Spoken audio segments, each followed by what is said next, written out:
Hello all, welcome to Dhanyas Designers.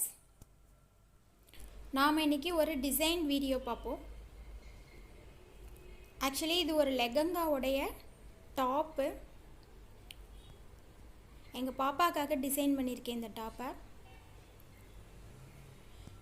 இந்த டாப்ல already நாம பார்த்த chain stitch and beat work இது ரெண்டை மட்டுமே யூஸ் பண்ணி இந்த ஃபுல் டாப்பை ரெடி பண்ணியிருக்கேன். எக்ஸ்ட்ராவா இதில் என்ன ஆட் பண்ணியிருக்கேன்னா the bunch of flowers,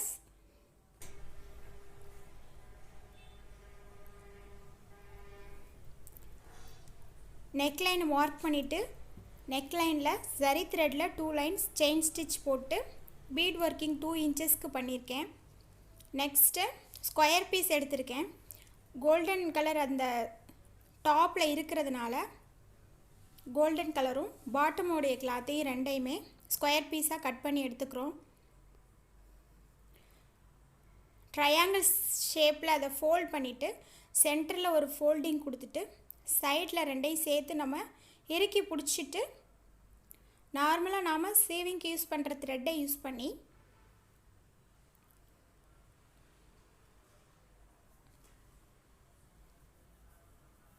நல்லா இறுக்கமாக சுற்றிட்டோம் அப்படின்னா நல்லா டைட்டாக ஃபிக்ஸ் ஆகிக்கும். இப்போ ரெடி பண்ணியாச்சு. இப்போ எல்லா பெட்டலையும் சேர்த்து வச்சு ஒரு பஞ்ச் ஆஃப் ஃப்ளவர்ஸ் பண்ண போகிறோம். க்ளூ யூஸ் பண்ணி ஒவ்வொரு பெட்டலையாக அது மேலே வச்சு எக்ஸ்ட்ராஸ்லாம் தெரியாத அளவுக்கு ஸ்டிக் பண்ணிக்கலாம்.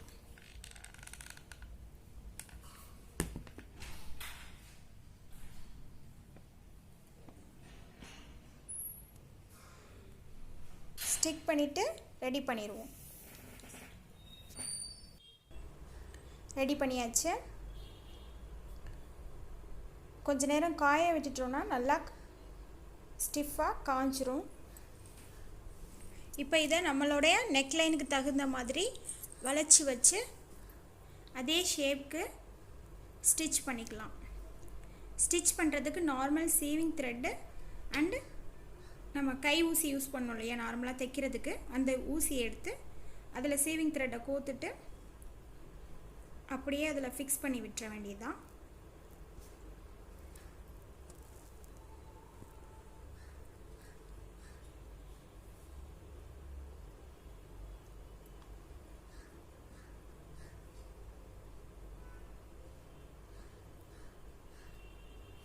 க்ளூ யூஸ் பண்ணதுனால கொஞ்சம் டைட்டாக இருக்கும் ஊசியை இன்சர்ட் பண்ணும்போது. அதனால் கொஞ்சம் அட்ஜஸ்ட் பண்ணி நாம் ஊசியை இன்சர்ட் பண்ணணும். எந்த இடத்துல க்ளூ இல்லையோ அந்த இடத்துல.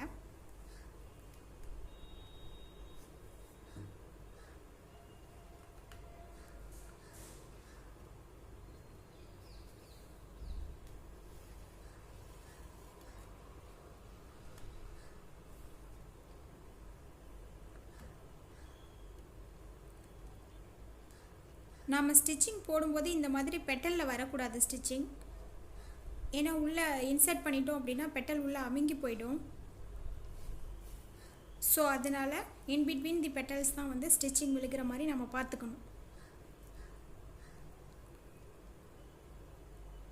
ஸோ இதை கம்ப்ளீட் பண்ணிடலாம்.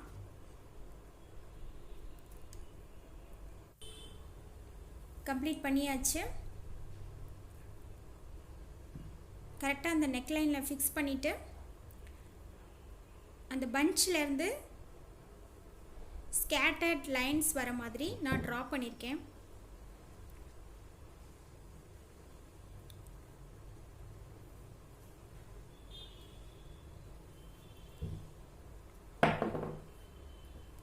இப்போ பீட்ஸ் யூஸ் பண்ணி இந்த இடத்துல வந்து இந்த த்ரெட்லாம் தெரியுது இல்லையா வெளியில், ஸோ அதனால் அது நல்லா இருக்காது. ஸோ அதனால் அந்த இடத்த க்ளோஸ் பண்ணுறதுக்காக பீட்ஸ் யூஸ் பண்ண போகிறோம். பெரிய சைஸ் பீட் எடுத்துகிட்டு அந்த பிளேஸை ஃபுல்லாக கவர் பண்ண போகிறோம்.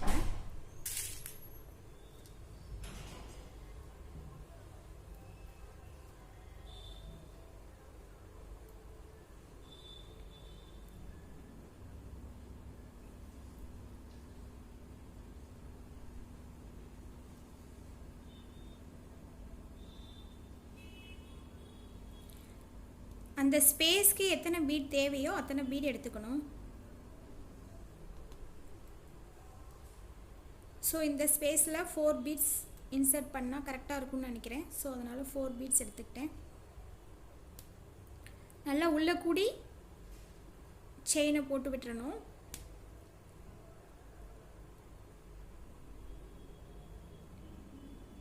வெளியில் தெரிகிற மாதிரி இருக்கக்கூடாது.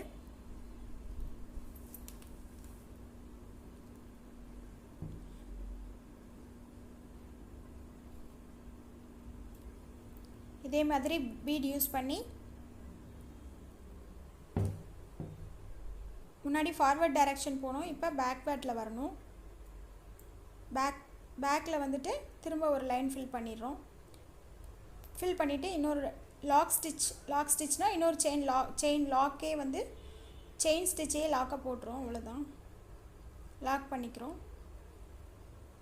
இதே மாதிரி பீட் அந்த இடத்துல ஃபுல்லாக கம்ப்ளீட் பண்ணிடுவோம். இப்போ பார்த்தீங்கன்னா கம்ப்ளீட் பண்ணியாச்சு. பீடு ஃபுல்லாக அந்த இடத்துல மறைஞ்சிருச்சு. பீட் மட்டும் அழகாக தெரியுது.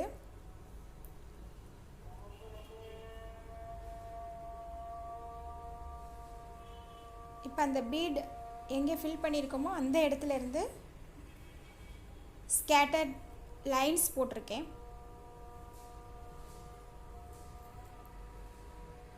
இப்போ அந்த லைன்ஸை வந்து ஹாஃப் பீட் யூஸ் பண்ணி ஃபில் பண்ண போகிறேன்.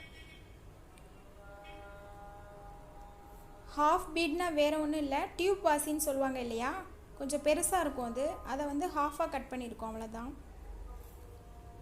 டியூப் வாசியை விட இது நல்ல ஷைனிங்காக இருக்கும், கிளிட்டரிங் எஃபெக்ட் கொடுக்கும் இது.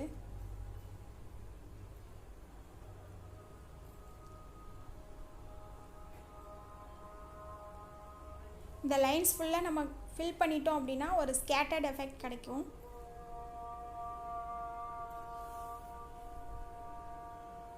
அதாவது ஒரு லைட் வந்து தெரிச்சு வர மாதிரி அழகாக இருக்கும் பார்க்குறதுக்கு உங்களுக்கு. இந்த லைன்ஸ் எண்ட் ஆகிற இடத்துல நான் ஓவல் ஷேப் வரைஞ்சிருக்கேன் பாருங்கள். இந்த ஓவல் ஷேப் ஃபுல்லாகவே வந்து பீட் ஒர்க்கிங் தான் பண்ண போகிறோம். ஸோ பார்த்தீங்கன்னா எல்லா ஓவல் ஷேப்லேயுமே பீட் ஒர்க் பண்ணிட்டேன். உங்களுக்கு தெரியணுன்றதுக்காக இந்த ஓவல் ஷேப்பை மட்டும் பீட் ஒர்க் பண்ணி காட்டுறேன்.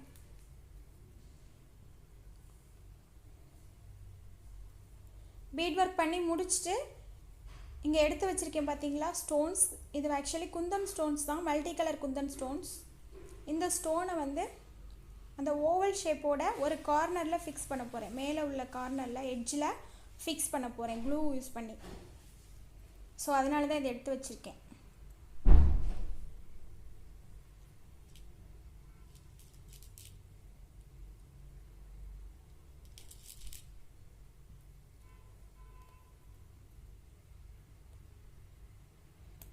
மேலே இந்த பெட்டலுக்கு பக்கத்தில் கொஞ்சம் இடம் கேப் தெரியுது, அதையும் அப்புறமா ஃபில் பண்ணிடலாம் பீட் ஒர்க் யூஸ் பண்ணி. ஃபுல்லாக அந்த கேப் தெரியாமல் அடைச்சி வச்சு பீடை இன்சர்ட் பண்ணிடுவோம்.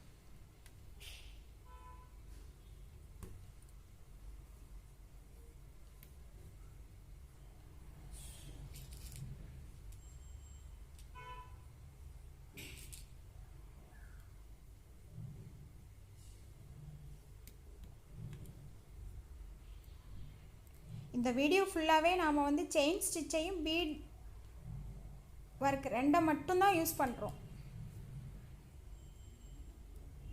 எக்ஸ்ட்ராவாக இந்த ஃப்ளவர் மேக் பண்ணியிருக்கோம், அவ்வளோதான். பட் நமக்கு எவ்வளோ அழகான டிசைன் கிடச்சிருக்கு பார்த்தீங்களா.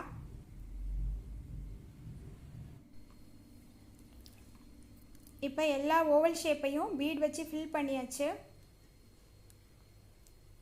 ஸோ இந்த ஃபஸ்ட்டு இருக்கிறத மல்டி கலர் பீட் யூஸ் பண்ணியிருக்கேன். இதுக்கு க்ரீன், ப்ளூ, ரெட் எல்லா கலருமே இதில் தெரியும்.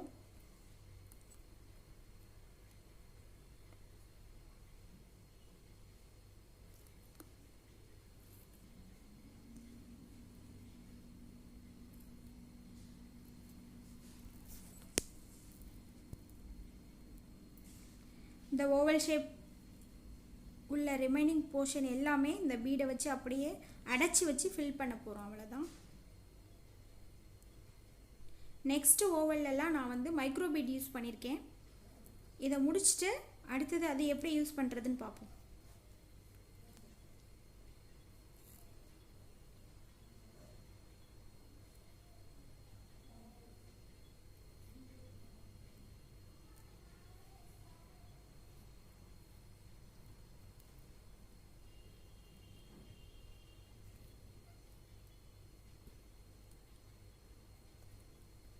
இப்போ முடிச்சிடலாம்.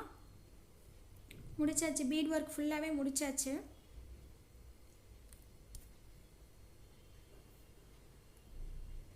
மைக்ரோ பீட்ஸ் ஃபிக்ஸ் பண்ணுறது மட்டும் உங்களுக்கு காட்டுறதுக்காக நான் வச்சுருக்கேன். இப்போ நம்ம மைக்ரோ பீட்ஸ் அப்ளை பண்ணிடுவோம்.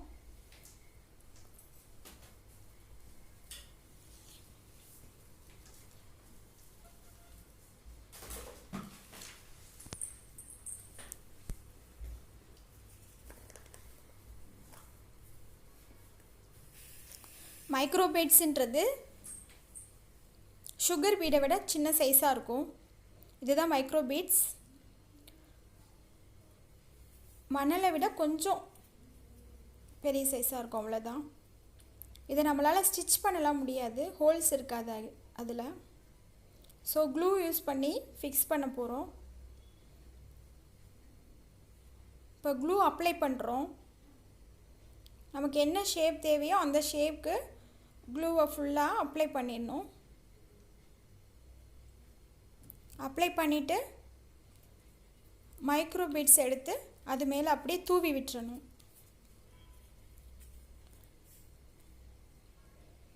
நம்மளால் கையில் எடுக்க முடிஞ்சால் எடுத்து கையிலையே கோலப்பொடி தூவுற மாதிரியே தூவிடலாம். நல்லா நிறைய தூவணும். கம்மியாக தூவணுன்னா க்ளூ காய்ச்சதுக்கப்புறம் கேப் தெரியும். ஸோ நல்லா நெருக்கமாக நிறைய தூவி விட்டுறணும். எடுக்க முடியலன்னா அப்படியே கொட்டிடலாம். அதில் கொஞ்சம் கொஞ்சமாக ஃபுல்லாக கொட்டிடக்கூடாது. கொஞ்சம் கொஞ்சமாக அதில் தள்ளி விட்டு ஃபுல்லாக அப்படியே ப்ரெஸ் பண்ணி விட்டோன்னா எங்கெல்லாம் க்ளூ இருக்கோ அங்கெல்லாம் வந்து அது ஸ்டிக் ஆகிக்கும். நல்லா ட்ரை ஆக விட்டுட்டு காய விட்டுட்டோன்னா ட்ரை ஆனதுக்கப்புறம் ஸ்டிக் ஆகாத மைக்ரோ பீட்ஸ் எல்லாம் நம்ம கலெக்ட் பண்ணி எடுத்துக்கலாம். எடுத்துருச்சு. இப்போ ரிமைனிங் போர்ஷன் எல்லாம் கொஞ்சம் காலியாக இருந்தது. ஸோ அதனால் அந்த இடத்துல நான் ஃபில் பண்ணணும்னு சொல்லிட்டு இந்த மாதிரி 3 சுகர் பீட்ஸ் எடுத்திருக்கேன். ட்ரையாங்கிள் ஷேப்பில் இதை பண்ண போகிறேன். 2 சுகர் பீடை ஒரு நாட் போட்டுட்டு அகெயின் 1 சுகர் பீடை ஒரு செயினை போட்டுட்டு அப்படியே அந்த லூப்பை 3ஐயும் சேர்த்து சுற்றிட்டு கீழே உள்ள த்ரெட்டை இழுத்துட்டோன்னா ஃபிக்ஸ் ஆகிக்கும். அவ்வளோதான்.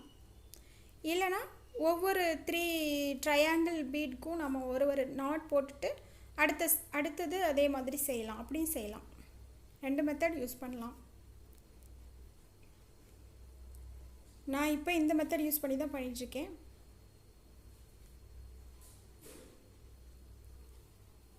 இது கொஞ்சம் ஈஸியாக இருக்குன்றதுனால ஃபினிஷ் பண்ணிட்டேன்னா. இது ஃபினிஷ்டு ப்ளவுஸ். இது கிளாத்து ஸ்டிச் பண்ணதுக்கப்புறம் நமக்கு இப்படி கிடச்சிருக்கு. ஆக்சுவலி இது ஒரு ரன்னிங் மெட்டீரியல் வாங்கி ப்ளவுஸ் கிளாத் தனியாக வாங்கி ஸ்டிச் பண்ணது. எவ்வளோ அழகாக இருக்குது பாருங்கள். இதே மாதிரி நம்ம ப்ளவுஸ்க்கும் ரெடி பண்ணிக்கலாம். என்னோடய வீடியோ உங்களுக்கு பிடிச்சிருந்துச்சுன்னா லைக் பண்ணுங்கள், ஷேர் பண்ணுங்கள், சப்ஸ்கிரைப் பண்ணுங்கள். தேங்க்யூ ஃபார் வாட்சிங்.